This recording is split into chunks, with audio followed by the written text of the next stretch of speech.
ikaze mwese mukurikirana inkuru n'ibiganiro byose bitambuka ngaha. Reka turebere hamwe mu kiganiro isi n'abantu cy'uyu munsi amafunguro ashobora kutwongera ibyago byo kurwara impyiko zacu. Nge nitwa Nehonyo David. Nubwo dufata amafunguro atandukanye kugira ngo tubashe kubona intungamubiri tuba dukeneye, amwe muri yo ashobora kutubera uburozi butwerekeza ku rupfu. Muri iyi nkuru turibanda kuri amwe mu mafunguro dufata ko ari meza kandi aba aryoshye, ariko akaba yatugiraho ingaruka mu gihe runaka. Impyiko zigira umumaro ukomeye ku buzima bwacu, zitunganya zikayungurura amaraso, zisohora imyanda biciye mu nkari n'ibindi. Zimwe mu mpamvu zishobora gutera kwangirika kw'impyiko harimo kuba umuntu arwaye diabete no kugira ikibazo cy'umuvuduko w'amaraso, gufata ibintu birimo alcohol nyinshi, kuba afite indwara y'umutima, hepatite C, kugira virusi itera sida VIH biri mu bitera indwara y'impyiko. Iyo impyiko zamaze kwangirika utangira kugira ikibazo cy'uko harimo amatembabuzi yirema mu mubiri ndetse n'imyanda ikaba yajya mu maraso bikivanga. Nubwo bimeze bityo, hari ibiryo cyangwa amafunguro ushobora gufata kakugabanyiriza ibyago byo kuba wagira ikibazo cy'impyiko, amwe atuma impyiko zawe zikora neza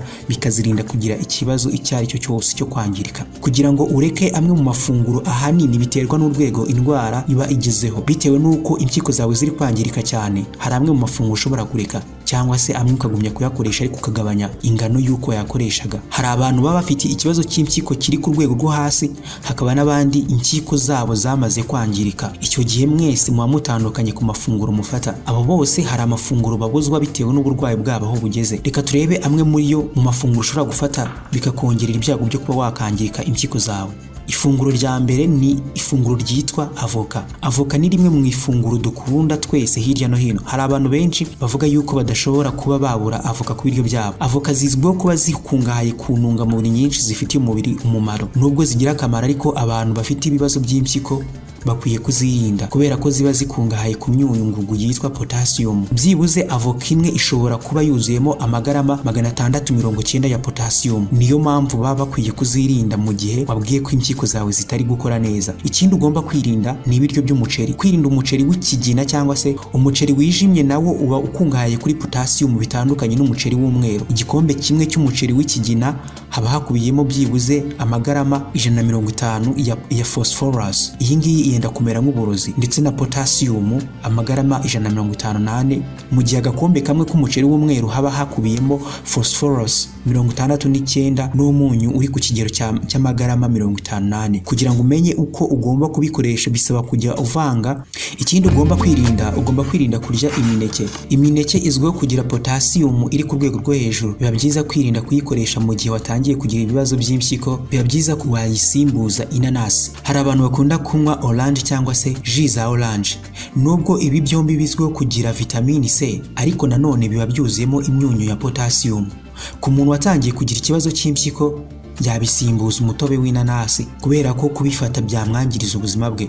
Ikindi ugomba kwirinda mu rwego rwo kwirinda yuko impyiko zawe zangirika harimo kurya inyama zacishijwe mu nganda. Izi nyama zivugwaho kuba zagira ingaruka ku buzima bitewe n'uburyo ziba zibitswemo no kuzitunganya. Inyama zanyujijwe mu nganda zigashyirwamo umunyu, zikababurwa cyangwa zikaba zifungiye muri bya bikombe zibikwamo, ziba zarongewemo imyunyu kugira ngo zigumane uburyohe bwazo. Mu gihe wabwiye ko ufite ibibazo by'impyiko, uba ugomba kureka kuzikoresha burundu. Hari amafunguro usanga uyu munsi wa none abantu benshi duhuriraho. Hari ifunguro ryitwa ibijumba ndetse n'ibirayi. Ibi nabyo bigira ingaruka mbi ku muntu urwaye impyiko. Ibirayi n'ibijumba ni bimwe mu byo kurya usanga bikoreshwa n'umubare w'abatari bakeya ku isi. Nubwo tubikoresha, ariko ntabwo biba ari byiza ku buzima bwacu. Tuba dusabwa kujya tubihinduranya n'andi mafunguro. Ntabwo ari byiza yuko ushobora kumara iminsi yose ariyo mafunguro agutunze. Urugero, hari abantu uzumva bavuga yuko ariyo mafunguro baba bakeneye mu buzima bwabo. Dusanga byose bikungahaye ku myunyu ngugu ya potassium. Ikirayi kimwe gitetswe bufiriti gipima amagarama 156 kiba kirimo imyunyu ingana n'amagarama 610 ya potassium, mu gihe ikijumba kimwe cyatetswemo ifiriti gifite amagarama 118 kiba gifite amagarama 541 y'imyunyu ya potassium. Nubwo ibirayi cyangwa ibijumba bitetswe bituma imyunyu ibirimo igabanuka, ariko kubiteka ntabwo ari bwo buryo bwizewe cyane ko yashiramo burundu.